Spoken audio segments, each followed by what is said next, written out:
dance now, it is my turn.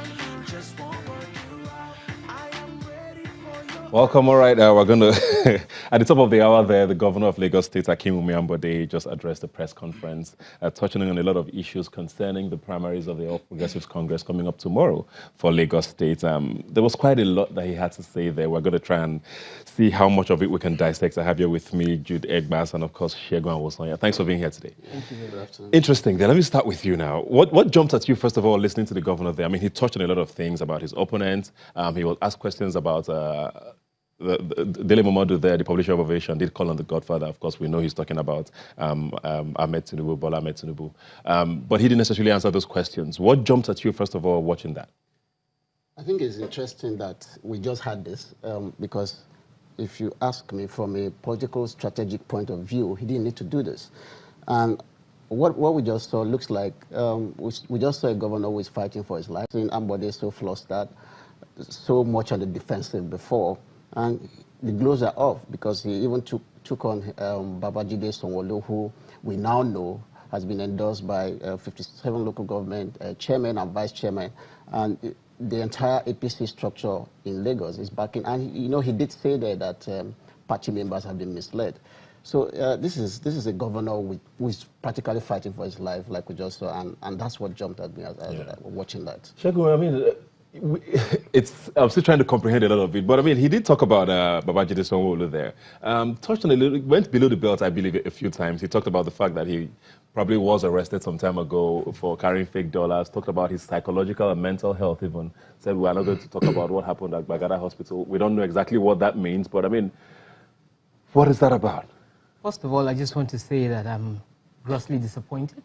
I've never seen him this way before, and seeing him like this, leaves nothing but pity for him because it shows lack of experience, lack of understanding, lack of perspicacity in terms of clarity in dealing with issues like this. We are Africans first. You have people, you have structures that made you, you have structures that brought you to fore, and then you treat them like this because your dialogues are falling short or something. And again, you attacked your own party, saying or cementing the fact that your political party does not have records of their voters, that they don't have cards to show any evidence to even prove that there was there will be an accreditation process, because you as a governor only have a slip and not even a card. So these are things that begins to make people see you from the aspect of, okay, I can't have are those valid points for him to raise, though? If he feels like his party structure is not particularly great, shouldn't he talk about that? He shouldn't talk about it with a press conference. He's a governor, he's a sitting governor. You don't call a press conference. We are not the voters. It's your party. This is an internal democracy issue. And then it's not something that you bring out here. It shows you've actually lost it. You know, you don't do this. It's not done, because right now you're going to create a panic in the polity. And you are the first, you're the same person who came here to say you want things to run smoothly, you want people to be law-abiding. People can't be law-abiding knowing that the structures of the party are not in place, based on your words. And this is not... What options were left open to him, though? Because from all indications, the primaries are holding tomorrow. They were supposed to hold yesterday, then today. Now it's tomorrow. We keep hearing that it's moved every day. Obviously, from the body language and the way he spoke, it's obvious that he's probably exhausted all dialogue with regards to his party members, his godfather, quote unquote, and everybody around him who were supposed to be behind him. Why not this then? Why is this a problem for both of you, if I may ask? I mean, what other options were left for him? If I were him, having lost the party, because it's now very clear, even from what he said, what he's saying this afternoon, that the party isn't behind him. And when it gets to the point where your party isn't behind you, and a chunk of the delegates won't be behind you, and you know that for a fact, if I were in his shoes, I would just throw in the towel and wish the person who has the support of the party all the best.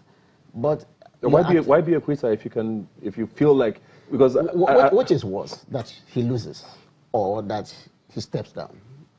I think the embarrassment of losing at the primary for me will be worse. And if he can't see that at this point, then like Shegun said, that means there's a problem, because he's lost support of the party.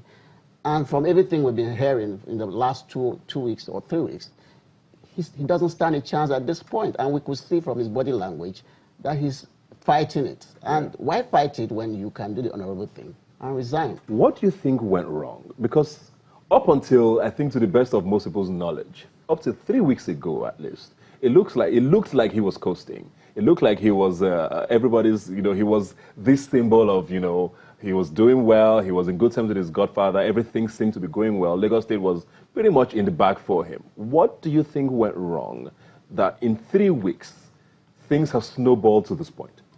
Well, we were in our consultancy, were in the labor room when APC merger was being birthed. So if there's anything we can bring out from there, from the annals of history, about the political party, they know how to destroy their own.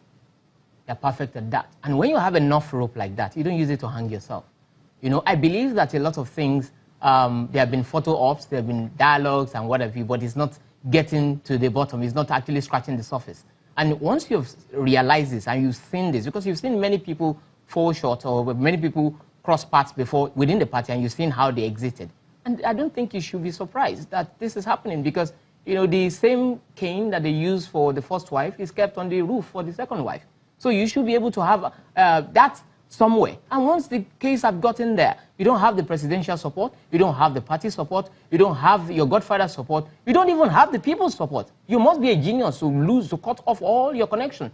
Because again, the power doesn't reside with you, it resides with the people because you will always be shackled by public opinion. And the public opinion is not on your side. Actually, the Delimo Modo asked wonderful questions. You didn't touch any one of them. And I'm sure if you have, you will have buried yourself further because most of the statements you made here is highly disappointing. It doesn't show you have political experience to even remain as governor. And I'm very certain that right now you are not only going to be battling with primaries, you'll be dealing with impeachment from your statements because these are anti-party rhetorics. Well, we're going to take a break. When we come back, we're going to continue our conversation talking about the APC as a whole, besides Lagos State, talk about, of course, the Lagos State primaries coming up tomorrow, which is probably the hottest primaries now, maybe just after the PDP presidential primaries, of course. And, of course, find out more about, unraveling what the Lagos State governor did say in the press conference at the top of the hour. Please stay with us. Don't go away.